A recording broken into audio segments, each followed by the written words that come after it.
રાજકારણમાં સત્તા ગયા પછી ક્યારે શું થાય એની કોઈને ખબર નથી હોતી। હવે ફરી એકવાર રાહુલ અને સોનિયા ગાંધી મુશ્કેલીમાં મુકાયા છે, કેમ કે દિલ્હી પોલીસની આર્થિક અપરાધ વિભાગે નેશનલ હેરાલ્ડ કેસમાં કોંગ્રેસ નેતા સોનિયા ગાંધી અને રાહુલ ગાંધી વિરુદ્ધ નવી એફઆઈઆર નોંધી છે।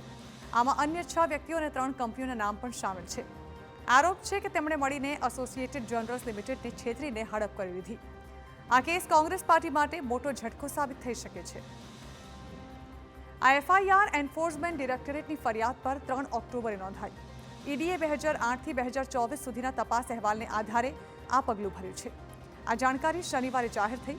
સૂત્રો કહે છે કે પોલીસ ટૂંકમાં એજેએલના શેરધારકોને પૂછપરછ માટે બોલાવી શકે છે, જેથી સ્પષ્ટ થાય કે કોંગ્રેસે આ ટ્રાન્સફર પહેલા તેમની મંજૂરી લીધી હતી કે નહીં। કોંગ્રેસે આને રાજકીય વેરવિહાર ગણાવ્યો છે અને કહ્યું કે તેમને એફઆઈઆરની કોઈ માહિતી નથી। ઈડીના અહેવાલમાં કહેવાયું છે કે સોનિયા અને રાહુલે એજેએલને હડપવાનું કાવતરું રચ્યું।